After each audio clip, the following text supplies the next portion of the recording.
Alright my broskies, Captain Arch here to bring you a highlights video on the newly released patch that we just got today called the Traitor Curse Anniversary Update. We got a new mission in the form of Mercantile HL 70-04, and my take on this new level is that it's pretty mid. I don't dislike it, but I'm like, I'm having a good time, you know, killing additional heretics in a new level. It's okay. Veteran is bringing some big changes in the form of keystones. We have Marksman's Focus, where weak spot kills grant you stacks of focus.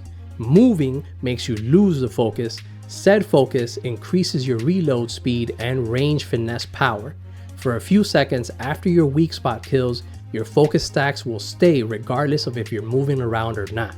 Improvements to Marksman's Focus can provide rending, toughness replenishment, increased max stacks, and easier focus stacks management.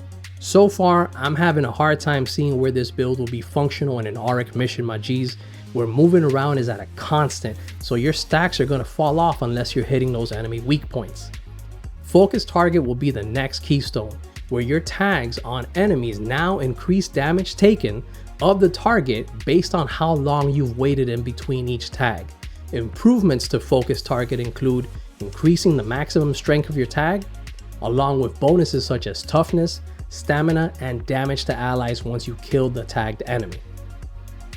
So far, my take on this build is that it feels like a chore, marking targets that end up dying so quickly that you only apply one stack of focus target. This is nice when you get enemies with armor or large health pools where you can shoot at them longer to get the stacks of focus higher and benefit from the stacks, but honestly, my feedback on this is that it would have been funner and more engaging to have targets selected randomly for us, and also reduce the time that it takes to focus, to generate focus, so that we're able to at least get off 2 focus stacks before the target dies. Weapon Specialist is the last keystone.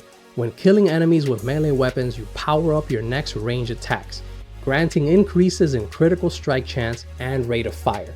When killing enemies with ranged weapons, you power up your next melee attacks, granting increases in attack speed and improvements to dodging. These bonuses are granted when you swap to the other slot. Improvements to Weapon Specialists include improved stamina management to your melee weapons, ammo management to your ranged weapons, and a toughness boost. This one here feels the best out of the 3 in my opinion. It truly does promote an engaging playstyle of being up close and constantly switching between your weapons to manage your stacks and benefit from them. With the fixes they made to Vet, there came additional nerfs by the way of fixing brittleness, where it was applying more stacks than intended, and the bonus toughness provided by Duty and Honor has now been reduced from 100 to 50. Overall, my initial impressions of the changes to Veteran are that I don't currently like where it's left the Veteran class. To me, it honestly felt better before these changes, as now going with non-keystone builds appear to be inefficient, and we're forced to make a choice in keystones, and I don't believe they've done anything at all to evolve the Veteran class. We now have the inspect feature in this patch, while in the Morningstar you'll be able to inspect other players and check out their loadouts, cosmetics, and talent trees. Here are the updates to the Ogryn class. It's getting direct nerfs on Light 'em Up and Furious talents, as they will be working appropriately and applying damage as stated in the tooltip. Light 'em Up will no longer trigger multiple times on the same shot, and Furious will no longer trigger on light melee attacks. Psyker is seeing the following changes. Assail is getting a nerf in the form of increased base cooldown quill generation from 2 seconds to 3 seconds. The devs mentioned that Assail was too powerful, so much so that there wasn't a need to utilize any weapons on the build because of how quickly you'd get your quills back. They fixed the bug where Psyker's Warp Rider talent gave more damage on low peril than intended. It used to give 10% damage at 0 peril instead of the intended 0% damage at 0% peril. So this is another nerf. Additionally, the Surge staff will no longer receive the smite bonuses from empowered psionics. Zealot changes are as follows. Martyrdom stacks now have been reduced to 7 from 9. This isn't really doing anything. Pious Cutthroat will now trigger properly, and Chorus of Spiritual Fortitude will no longer get stuck being wielded with no effect.